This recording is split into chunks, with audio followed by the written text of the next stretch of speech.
No fewer than 1,247 petitions have been received in 30 states and the Federal Capital Territory, 5 weeks after the National Economic Council, NEC, headed by Vice President Yemi Osinbajo, who directed the establishment of judicial panels of inquiry nationwide to investigate complaints of alleged police brutality and extrajudicial killings. The decision was reached at a NEC meeting attended last month by state governors and chaired by Vice President Yemi Osinbajo. NEC had directed the establishment of panels to deliver justice for all victims of the dissolved Special Anti-Robbery Squad (SARS) and other police tactical units. Investigations so far has revealed that over 200 petitions received by the FCT panel were victims of end-SARS protests. However, some states such as Kano, KB, Sokoto, Zamfara, Borno, and Yobe states are yet to set up their own panels. What do we make of this? After this directive, a couple of states yet to set up their own panel. I really don't understand why not. It's not them doing a favor to their citizens. One of the tenets of in any kind of democratic government is responsiveness. There is an issue nationwide with police brutality. So I do think that any victim deserves their day in the sun, even if it's like a state like Adamawa that's only had 5 petitions, which in comparison to other states that have had 50, 40 is actually a very small number. Even if there's only one victim in that state, that one victim does deserve to be heard, to be cross-examined, and for justice to be, given to that victim. I don't understand what the thinking is behind failing to set up a panel. I really don't. Antonio, if you watch this report, most of the states are those northern states, and you see there was sort of like a north-south dichotomy when the end SARS protest raged, and they said, in fact, SARS had been good to them in the north and things like that. Do you think that that could possibly be a reason? Yes, it might be. But even though SARS has been good, like I always say on this show about Borno State, where the SARS commander in that state was actually given an award by the governor for exemplary service. So it's not, and it's important to stress things like that, to show that SARS on its own should not be tarred with the same brush. Some officials of SARS have behaved atrociously, and some others have behaved meritoriously. So it depends on the individual. I don't like to just, smear entire institutions.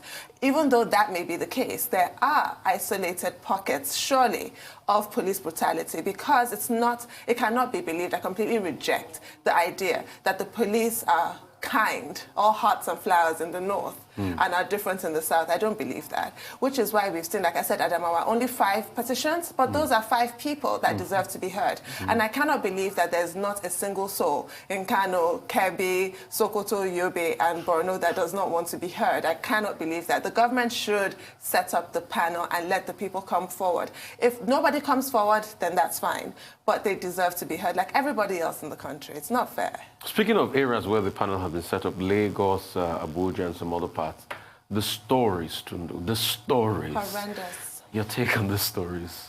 Horrendous. I think it just goes to show primitive policing, and we did not need a panel to tell us that, because if anybody who even watches the nightly news sees this practice that we have in Nigeria of parading suspects, whereas our Constitution gives us all a presumption of innocence. And that practice of parading suspects goes to show the primitive culture within our policing. You are not supposed to do that. That's actually not right. But do the police have other alternatives?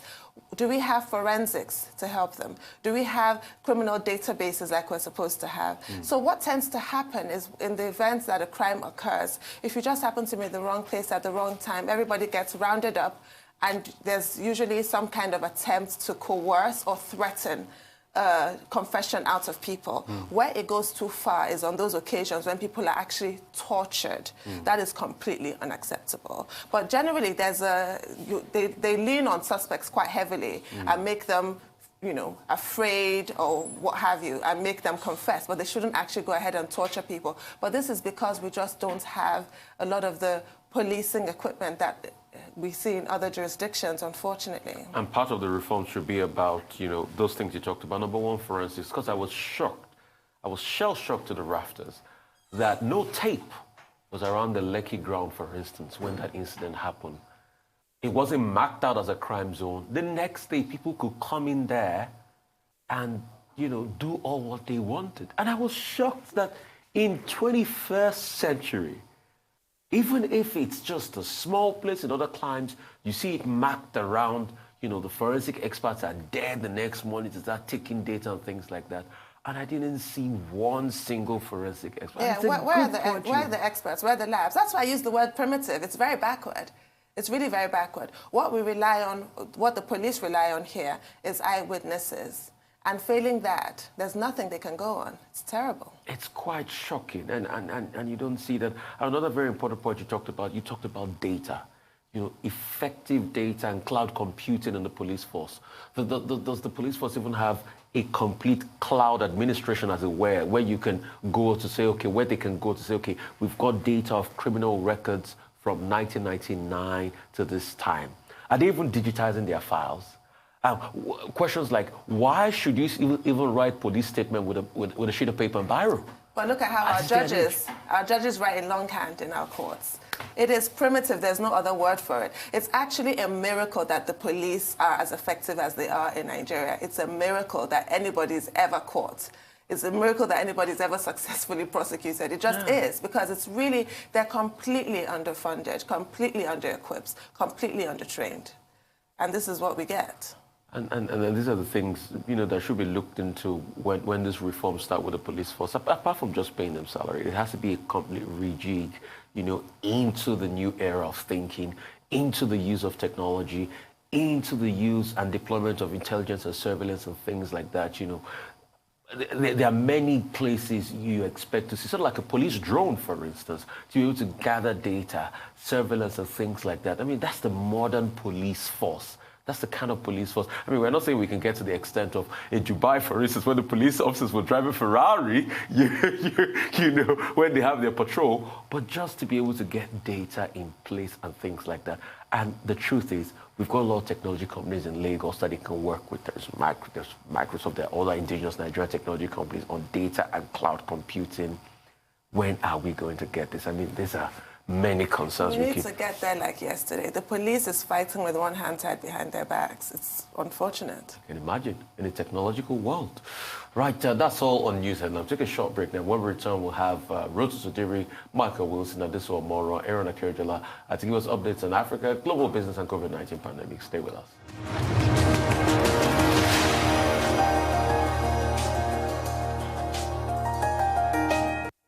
Well, still a pleasure having you right here on the Horizon News channel. For updates on COVID-19 pandemic, Adesso Moro is here as always to give us this insight. Great to have you, Adesso. Good morning, Rufai, and good morning, Tundu. It's a beautiful Monday morning, but I do hear traffic in some parts of Lagos is keeping people away from the offices at this time of the day. And hopefully, Dr. Abati will join us at some point. But let's look at the global coronavirus cases as at this morning. According to the Johns Hopkins University, confirmed COVID-19 cases across the globe have exceeded 58 million cases and 1.3 million fatalities, with more than 37.2 million recoveries. That's the tally by the Johns Hopkins University. Let's look at where those numbers are coming from. We do know that two continents majorly are responsible for those numbers, the Americas and Europe. And talking about America, the unprecedented numbers we're seeing coming out from America, the country has now surpassed 12 million cases, and nearly a quarter of those cases were recorded in November alone. And the month isn't over yet. We have about a week to go. There should be cause for alarm, really. Those are some states where we are seeing the numbers high. They are staying high. They remain high. The cause for alarm with the winter and then the November 26th Thanksgiving holiday fast approaching. Although state and national officials have increasingly warned against traveling, many people appear to be ignoring that advice by the authorities in the United States, as the Transport Security Administration, the TSA, recorded its highest airport checks in recent times on Friday, with more than 1 million travelers going for Thanksgiving to visit family and friends. Now, there might be a ray of hope here for the United States, as we now know that the first Americans to receive a COVID-19 vaccine could get get the vaccine as soon as the middle of next month, and that's according to Dr. Moncef Slaoui. He's the head of the Operation Warp Speed in the United States, the U.S. Coronavirus vaccine program. Away from the U.S., let's go to Canada, where Ontario would go into lockdown. Cities in Ontario will go into lockdown starting from today. Now, Ontario is home to 14.7 million of Canada's 38 million people. It will have its largest city, Toronto, and a region called Peel go into lockdown for 28 days, starting today, like I said. According to authorities, the lockdown will affect indoor organized events, social gatherings, except for members of the same household. Restaurants, bars will only be allowed to offer takeout and delivery.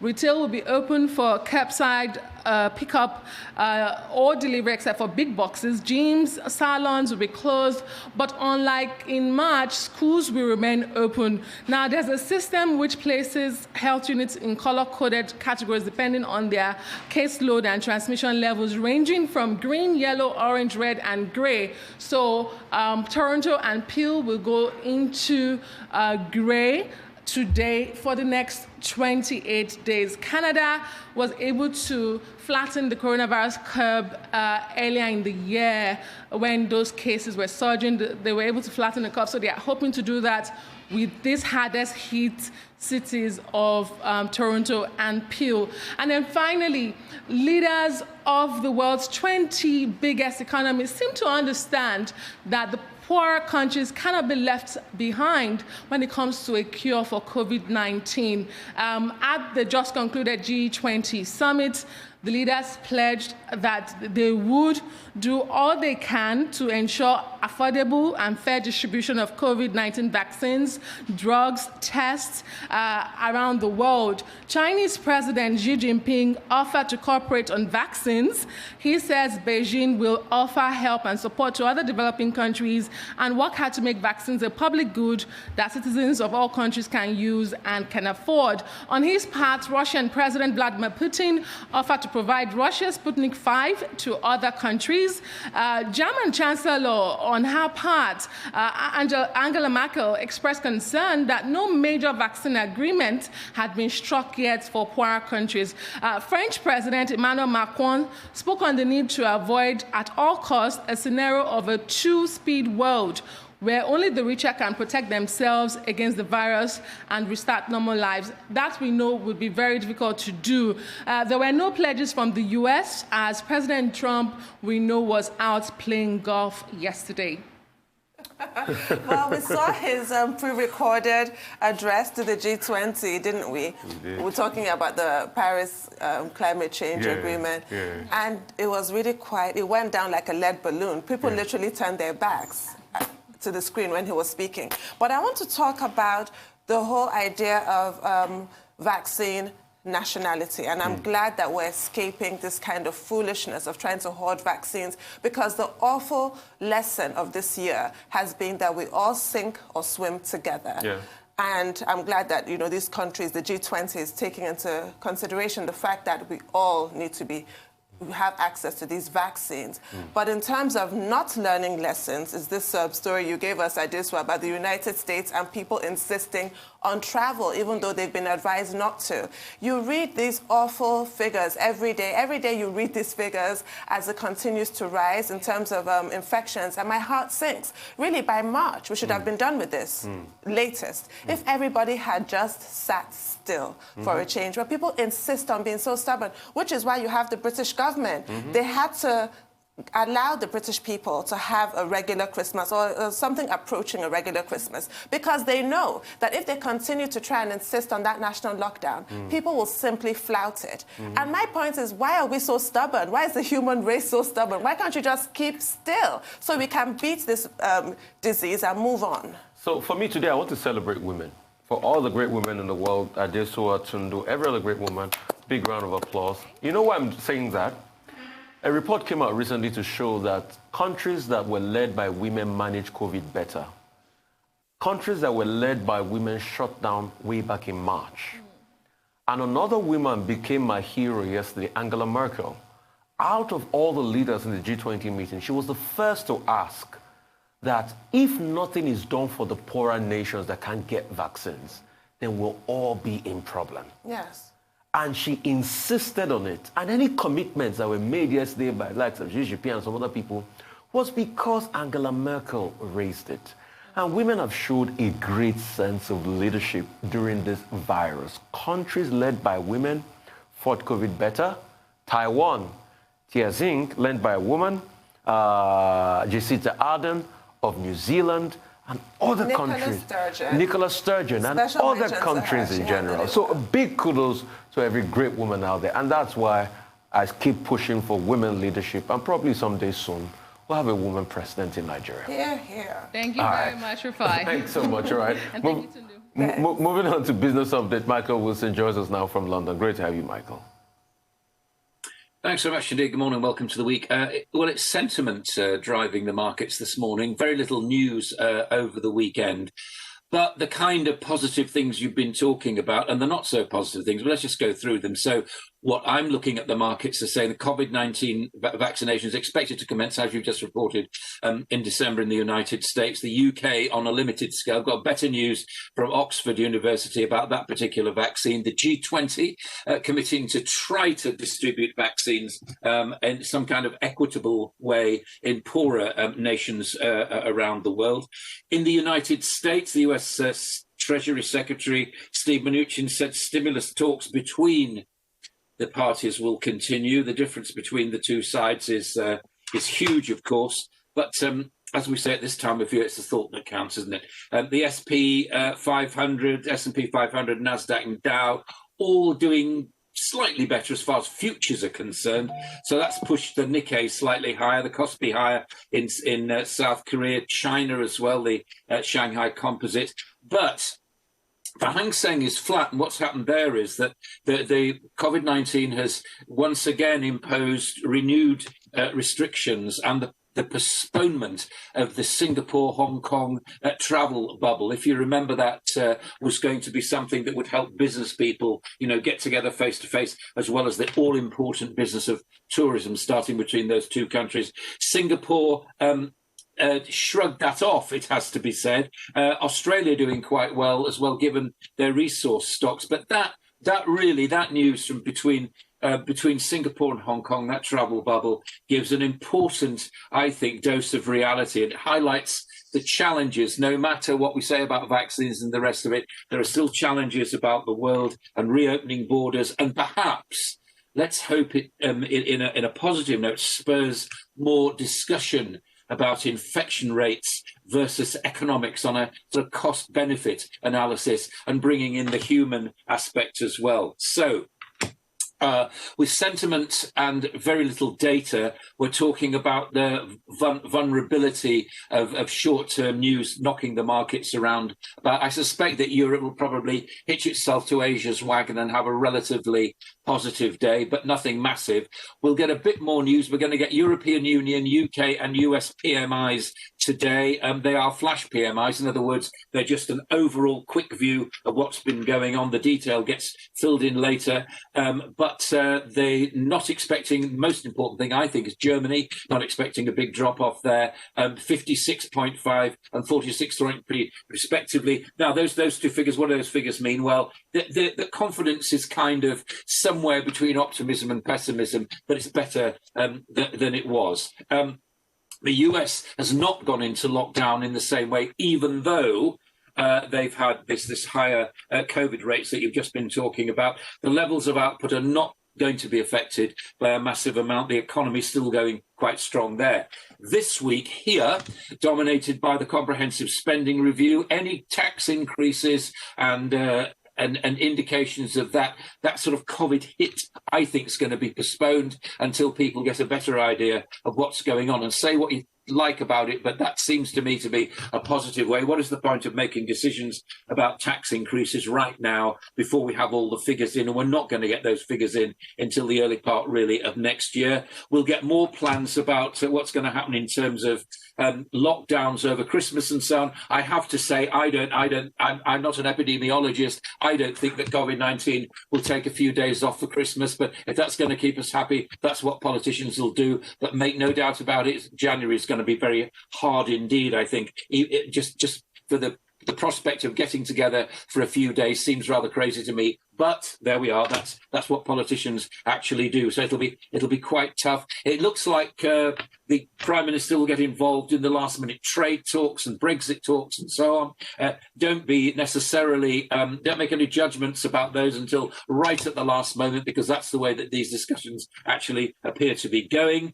Oil is continuing to rise generally on consumption hopes. It shrugged off the kind of profit-taking that happened to it on Friday, and on all that news about vaccines is helping it as well.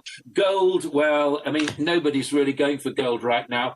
They are supportive of it, but it's still within this range of between 1871 and 1873 an ounce. I could take you to 1850 to 1900 if you were feeling very positive about it. So the week, really, comprehensive spending review here. But mostly in the United States. Black Friday, will retail recover? Will it be online? Will people shop locally? We're being told to shop locally here because it helps local shopkeepers, and that's what we want to do. We want to keep them open. And also Thanksgiving. What will happen on Thanksgiving? Will people actually stay at home and not travel? No, I suspect they will probably travel because Thanksgiving is a big date. But that will shorten the trading week, obviously. So we're really talking about Monday, Tuesday, and Wednesday as far as any big moves are concerned. But mostly this morning, the beginning of your week, and welcome to the week, it's sentiment that's guiding the week. Okay, I know. It's a wall of sentiment, I should say, right about now. And speaking of that sentiment, about the news on vaccine, guess what? Zoom shares tumbled last week. What's your take on that? Zoom happens to be the poster child of coronavirus. A company out of nothing became something overnight. But now the shares are beginning to trickle down because of the news of a vaccine. Could this be almost the end of Zoom? No, it won't be the end of Zoom. People will not be going back to their offices for a very long time, and that's where Zoom has made its money. What we've seen, as we've been talking about in the past couple of weeks, we've seen a bit of a rotation, haven't we, from beaten down stocks and travel, leisure, and the rest of it, retail and so on, actually getting a bit of support now that there's a feeling that there's some light at the end of the tunnel. There's maybe going to be some return to what we used to think of as normality. I don't buy that. I think that these high-tech companies will still continue attract investors. If I were an investor, I would still be investing in them because they make a lot of money. And I mean, that's what you're doing. They have a huge cash pile. There may be consolidation, but that is the way forward. No, I think that Zoom's had a good run. It's down a bit, and it'll come back. We're not going to go back to offices. Everybody that I speak to, and I live on the fringes of the world's biggest financial centre, which is the City of London, and people are not going back to their offices. They're making absolutely clear. They may go back for a couple of days a week. They may go back for 1 day a week. How do you get out of a 50-floor skyscraper quickly without a lift, or an elevator rather? These are the kind of questions that people ask themselves. Do they want to go back to the office? No, they do not. Thank you very much indeed. So I think there's a temporary hiccup as far as the massive advance of these tech stocks is concerned, but they will come back. All right, tech is always techie, and tech stays intact. We'll quickly move. Thank you so much for that, Michael. So we'll quickly move to our dependable Rotus to give us Africa business update. Over to you, Rotus. Good morning, Rufai, and good morning to you, Tundu. Our updates, of course, is something that we were expecting. The Bureau of Statistics has, on the weekend, on Saturday, released the third quarter GDP figures for Nigeria, which showed a contraction of 3.62%. So, it's pretty much, and I was actually very happy to see viewers of the morning show on Twitter saying, hey, we've been watching, the morning show and we already knew this was going to happen. So it pretty much confirms what we know, that Nigeria is in a recession. Of course, being two consecutive contractions in quarterly growth. We had a contraction of 6.1% in the second quarter. We've now got this contraction in the third quarter. So although this wasn't as bad as the second quarter fall, because that was during the meat of the lockdowns. At this point for the third quarter, lockdowns had been eased. There was some activity that was climbing. However, let's look at oil production. If you look at this chart, our oil production for this quarter, for this third quarter, was at a 4-year low.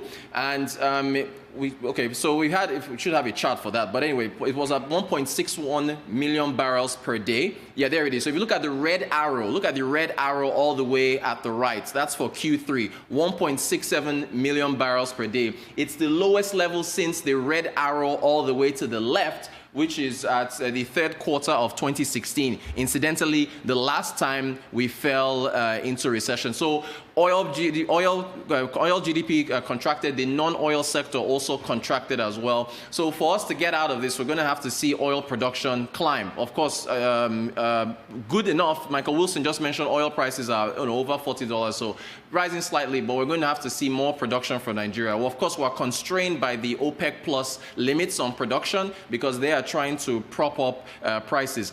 So this is what we expect. But let's look at the conversation that took place on Twitter. I thought this was very interesting. Carlo Ajayi says, recession, what does it mean? He used agege bread, a bakery making agege bread. The bakery buys flour, sugar, yeast. They pay salaries, they pay taxes, they deposit cash in a bank. Banks use that deposit and create loans. His next tweet, he now says, okay, an economy built by agege bread. He now looks at optimum production. A loaf costs 50 naira, output of 1,000.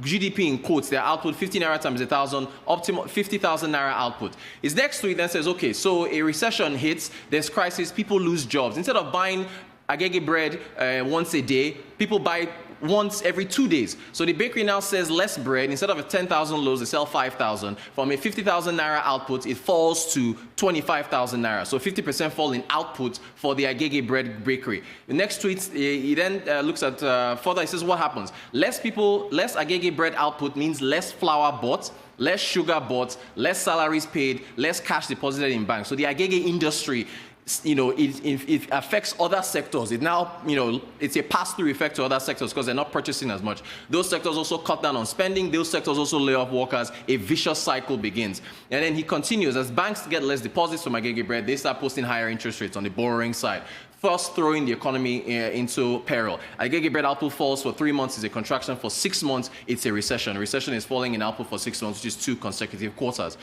Next tweet.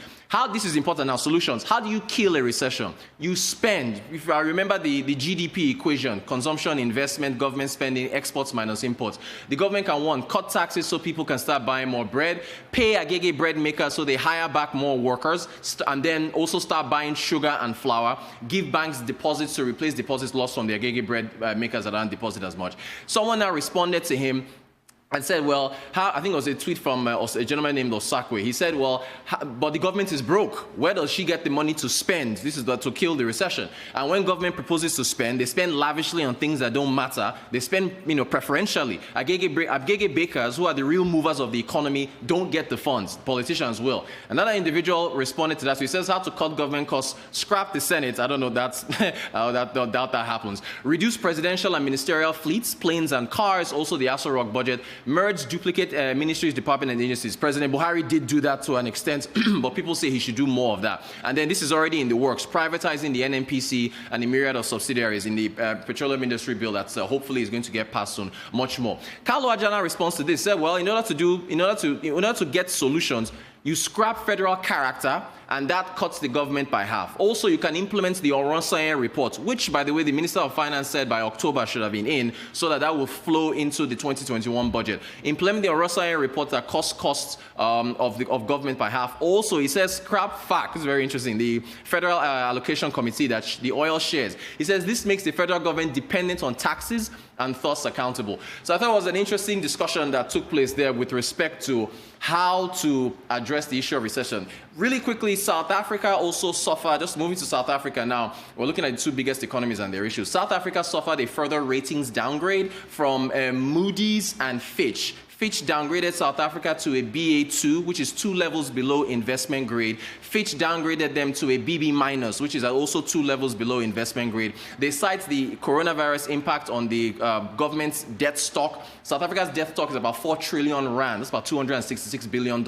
They are spending about 266 billion rand a year on interest payments. So further downgrades. There's a tweet from Tito Mboweni, Minister of Finance, very outspoken, funny man. They says there's something called the Queensberry Rule. You do not continue to beat up somebody who is on their knees. You do not. It is the rule. Civilized people abide by that rule in business, sports, and politics. Ratings agencies should please treat us the same way during a global crisis. So he's, saying that they're causing more problems to them. This essentially raises South Africa's borrowing costs. If South Africa's borrowing costs are increased, they have to allocate more money to their interest servicing their debt. If they allocate more money to interest servicing debt, they pay less for social welfare programs, and they might also have to tax South Africans more. So the 2 largest economies in Africa, they are facing a lot of headwinds right now. And almost the same problems when you look at South Africa and you look at Nigeria. Look at the unemployment rate, almost the same thing. Look at it's in the 20s. I'm sure South Africa probably has even a larger or higher unemployment rate than us here. But what is really instructive from all you have said, Rotus, is that when a country continues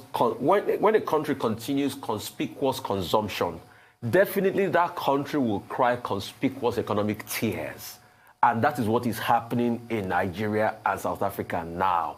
Look at the numbers. Look at what we have spent on for all these years. And you can make that adjustment yourself. And I agree, we cannot afford a bicameral legislature. The benefits are clear, but we can't afford it. Unicameral is fine for Nigeria. We should scrap it. You want to scrap the Senate? Yes, I do. Oh, yeah? I do. It was done in Senegal.